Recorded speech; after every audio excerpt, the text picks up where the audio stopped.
Ladies and gentlemen, it's my pleasure to introduce the Honorable Carlos Del Toro, Secretary of the Navy. The Honorable Carlos Del Toro was sworn in as the 78th Secretary of the Navy on August 9, 2021.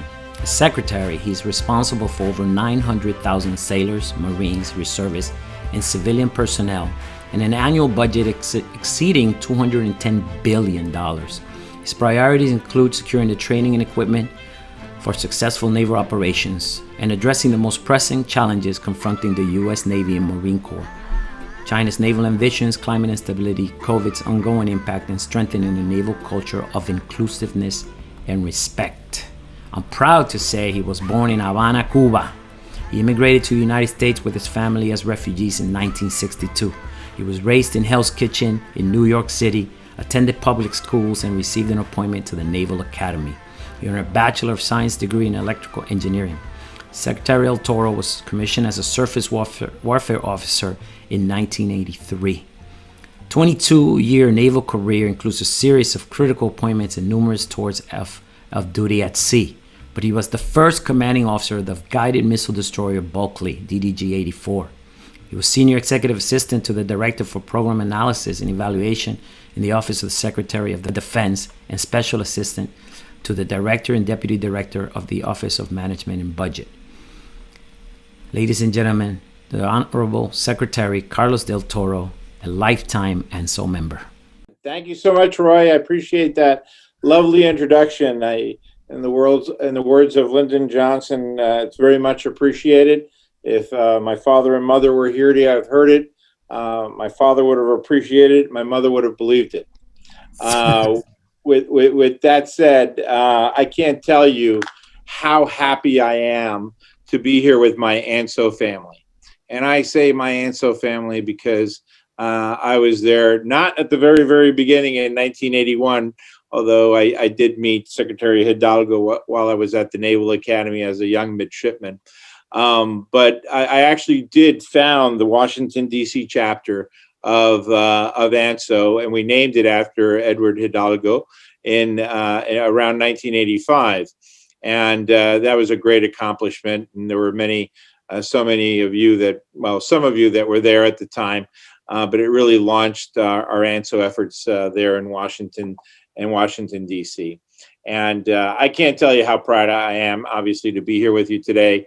But for the honor and the privilege to have been appointed by President Biden and Secretary Austin as our nation's Secretary of the Navy. And it's a responsibility that I take extremely seriously.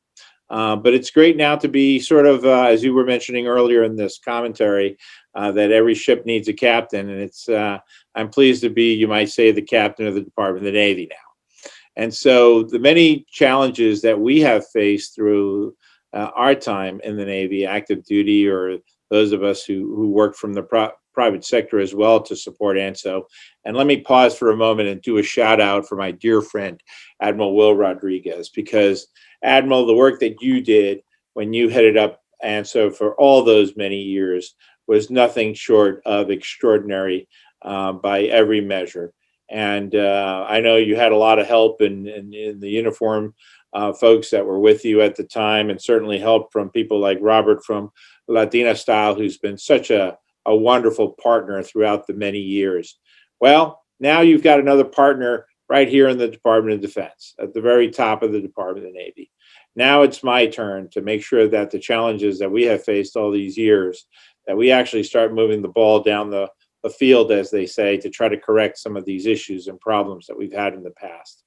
When I came in as the Secretary of the Navy, I was so proud to learn, for example, that 1 out of every 4 enlisted Marines in the Marine Corps is a Hispanic. I mean, think about that number. 1 out of every 4. 25% of our Marine Corps enlisted folks are Hispanic Americans. And of course, that stems back to the very founding of the Marine Corps and the very founding of our nation. 17% of Hispanic enlisted are Hispanics on the Navy side as well too.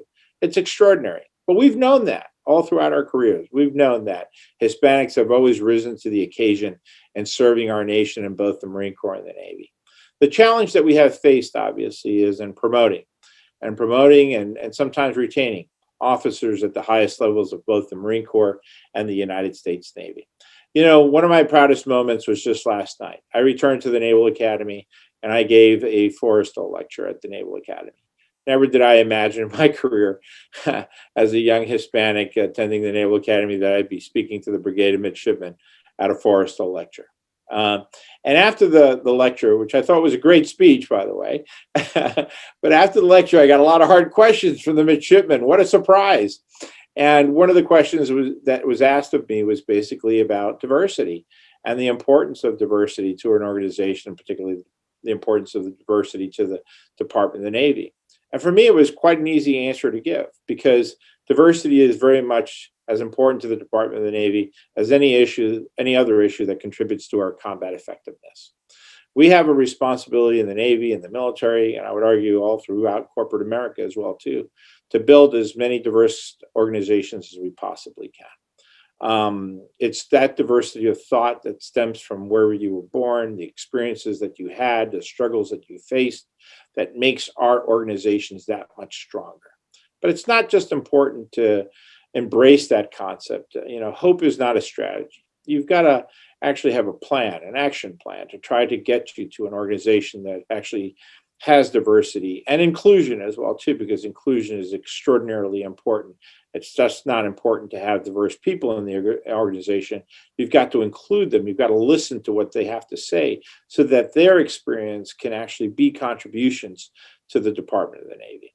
Okay, so you need an action plan, and that's what we're doing now in the Navy, is we're building out an action plan.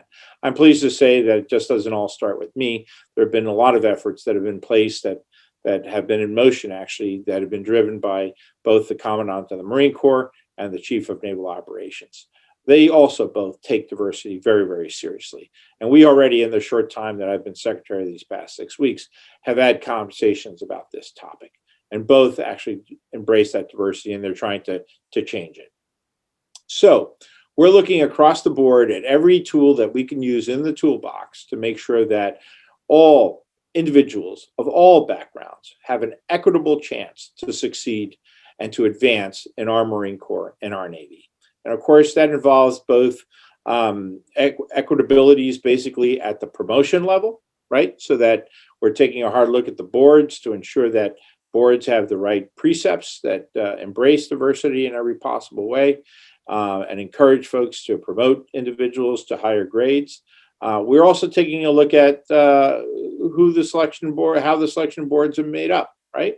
If in fact, Hispanics make up that much of our enlisted corps, well, then maybe they should make up that much a percentage of our promotion boards as well too. So that we can ensure that we have the right people at the table to make these decisions in order to promote people.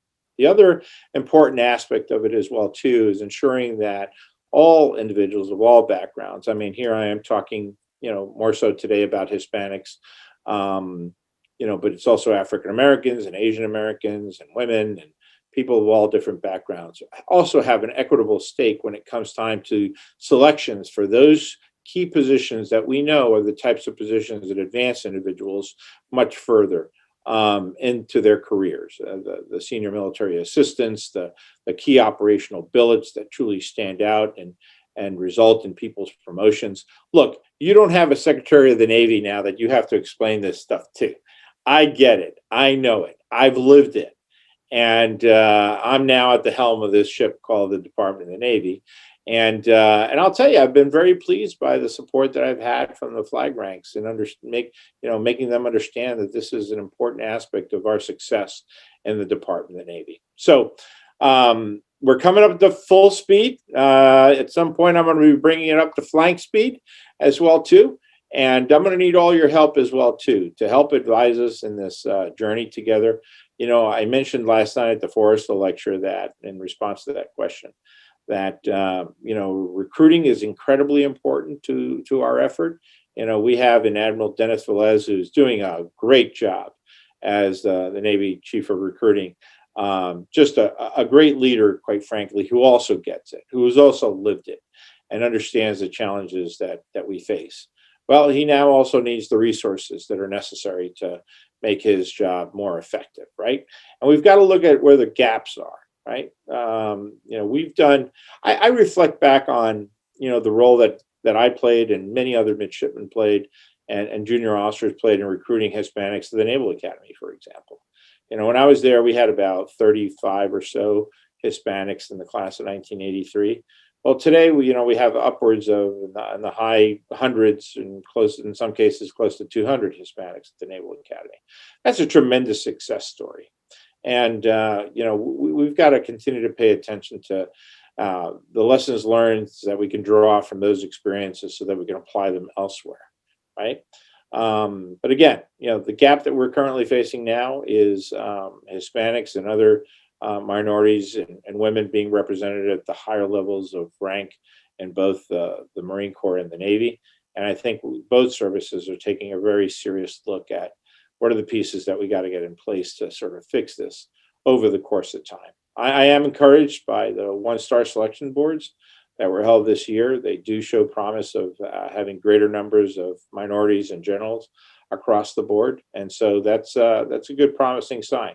We just got to continue the effort. All right, so I could talk a long time on this subject, but I'd much rather open it up to questions and answers that you might have me, so that we can engage in this conversation. Thank you, Mr. Secretary. That was incredible, and you answered 3 questions that I had for you right off the bat. So thank you for that. So for everybody, the Secretary is going to be taking questions. Please post your questions in chat, and I will relay.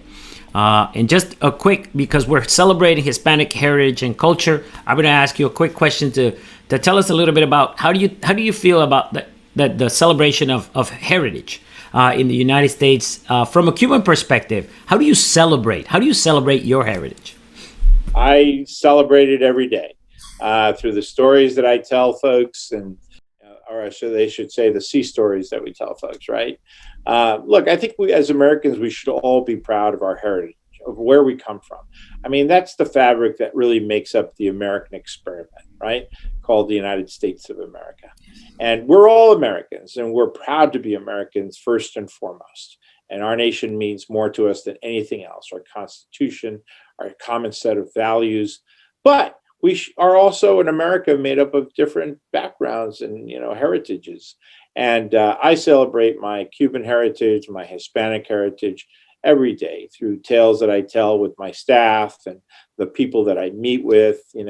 Just last night again in the Forrestal lecture, where I'm about to release our Department of the Navy strategic guidance, and I talk about diversity in our strategic guidance as well too. But I talked about the fact that I came to this country as a Cuban refugee in 1962. I grew up dirt poor in New York City in Hell's Kitchen.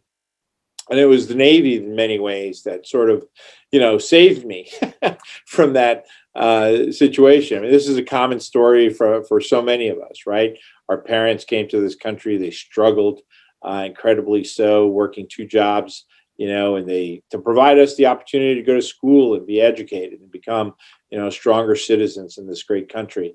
And it's that education that we received that we then put to use. And in my case, through an entire career in the Department of the Navy.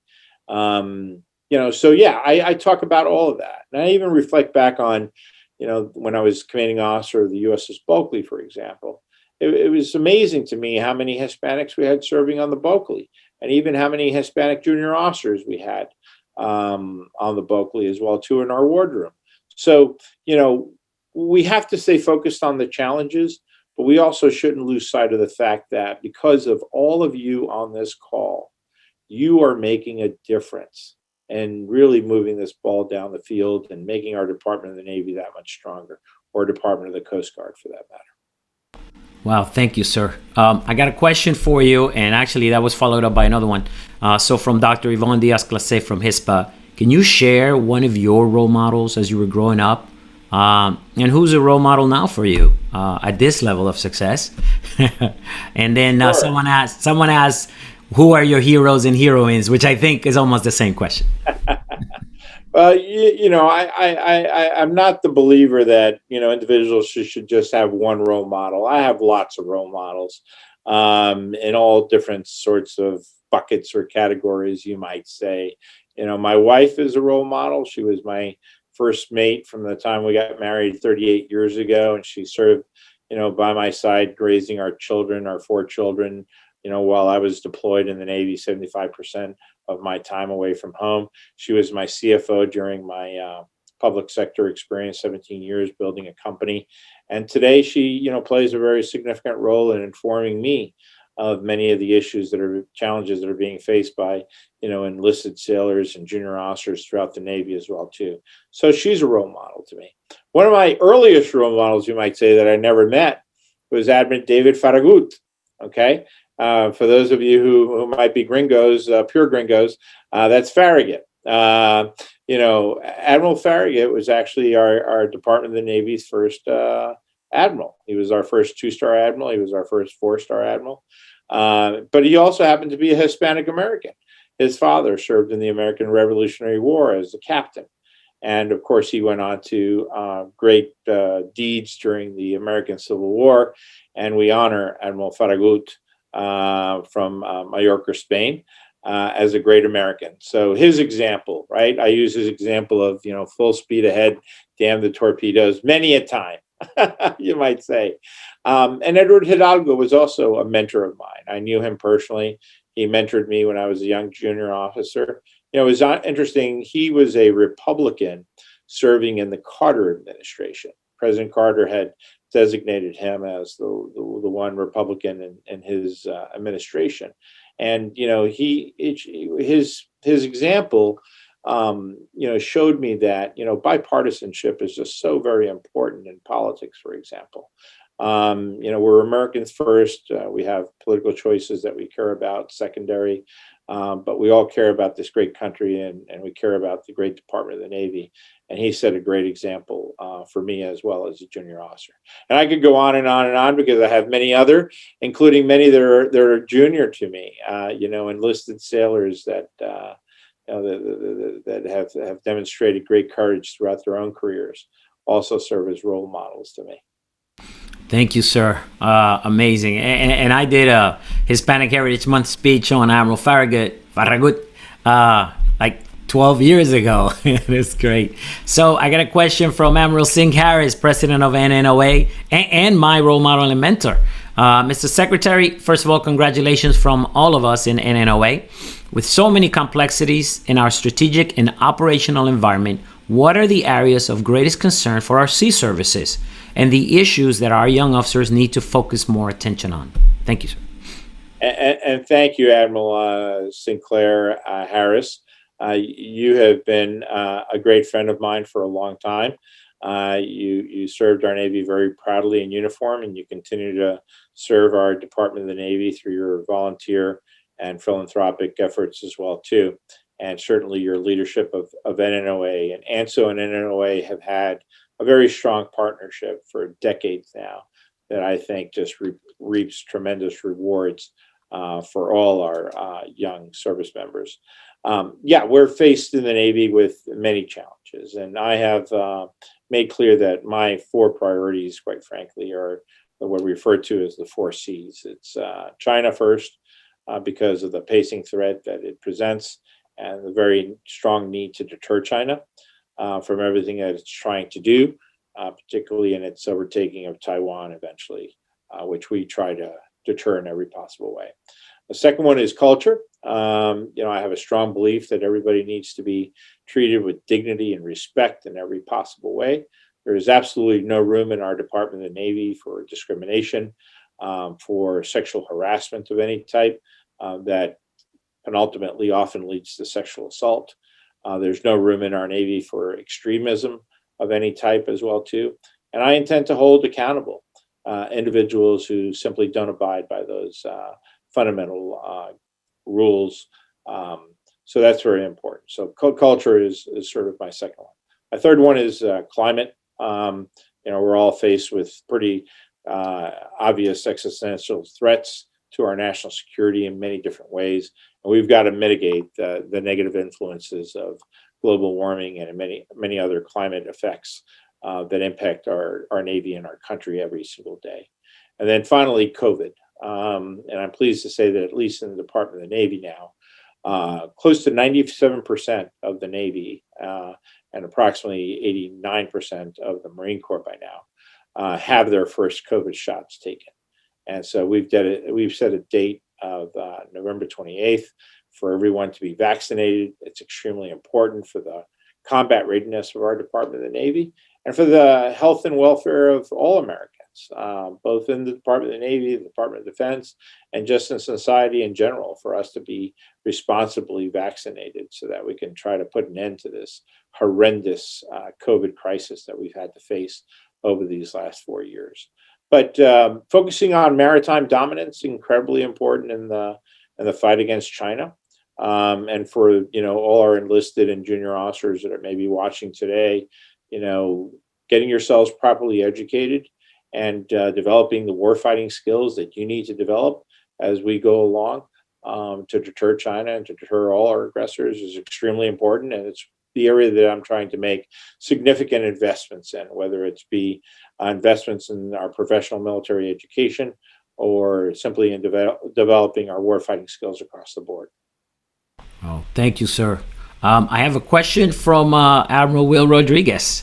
So, and it concerns Task Force One Navy. So, as Task Force One Navy is in the process that the Navy has embarked upon to improve diversity within the Navy, how should ANSO and NNOA be better embraced by the Department of the Navy to move Task Force One Navy along? How can we participate and provide support to you? So that's a great question, Admiral, and it's a question that I need to do a lot more in-depth research on. I've read through the findings of Task Force One Navy. I'm at the point in time now where I'm about to engage fully on this topic.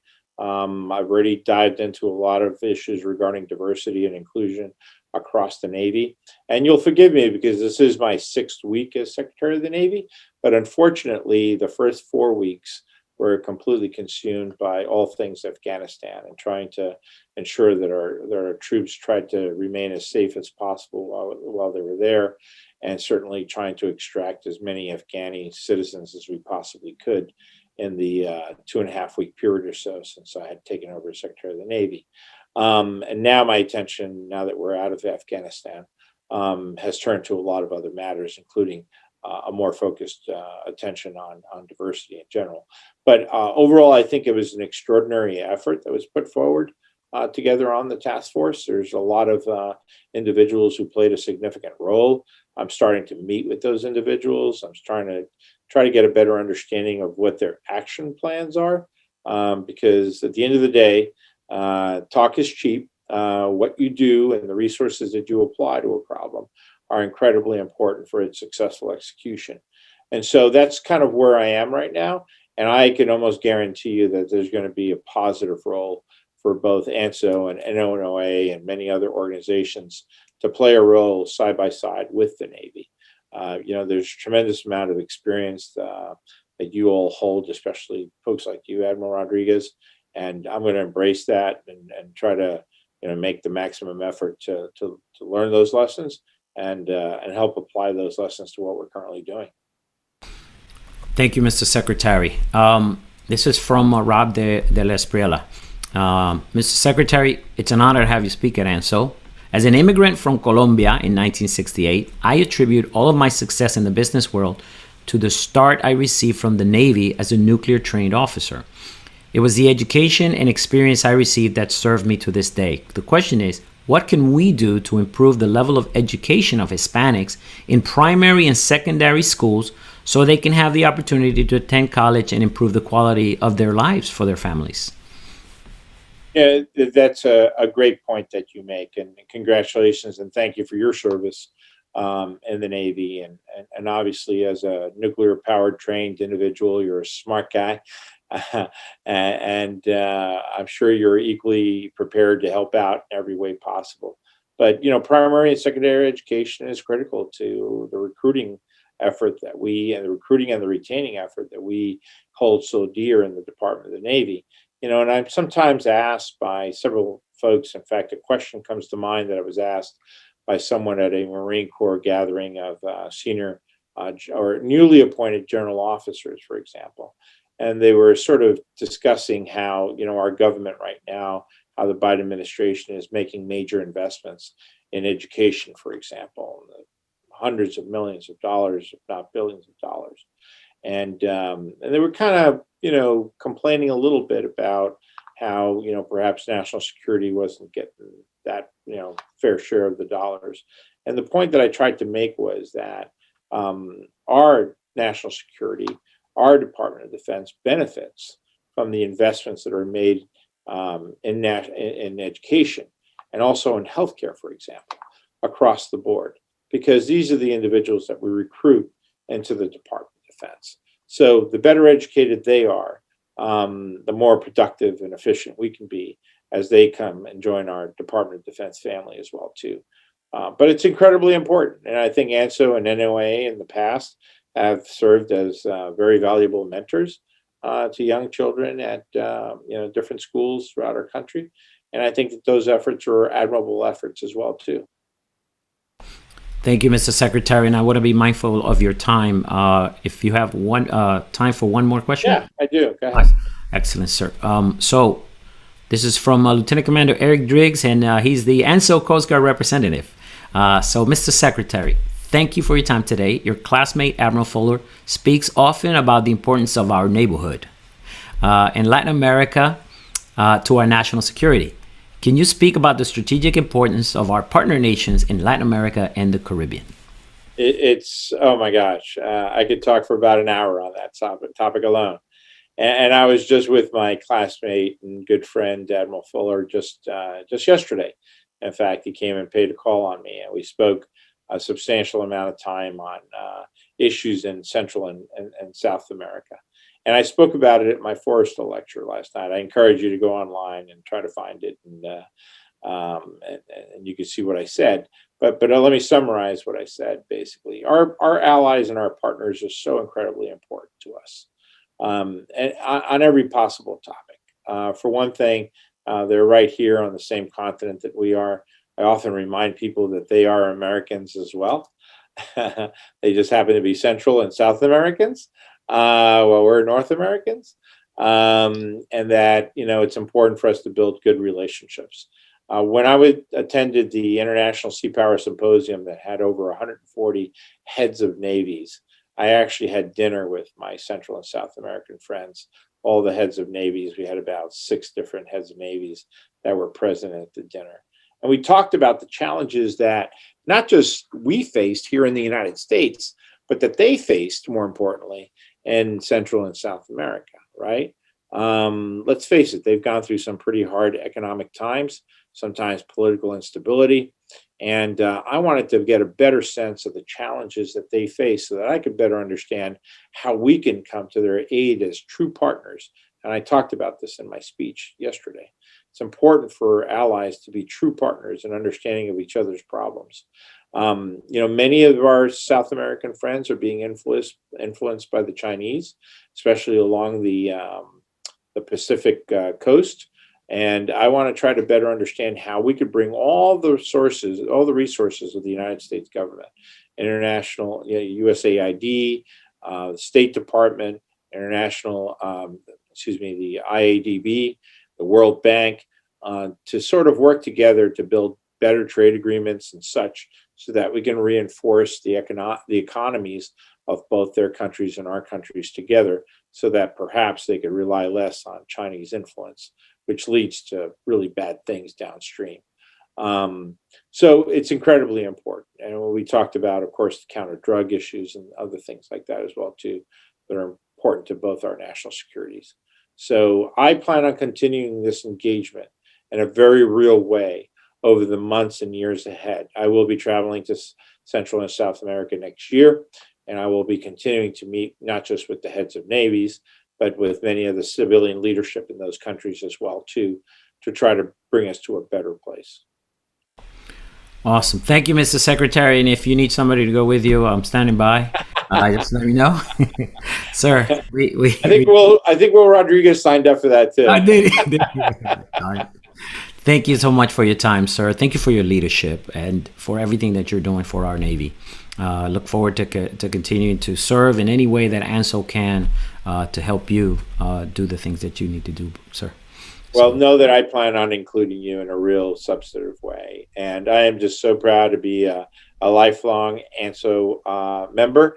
And this journey is only beginning for all of us together. So I wish you all tremendous success in your own careers. Remember to take care of each other.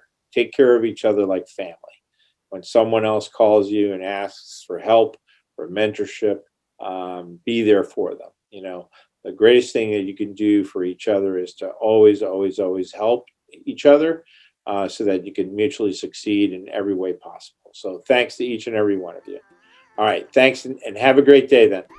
Adelante con ANSO. Adelante con ANSO. Thank you, Mr. Secretary. Thank you, everybody.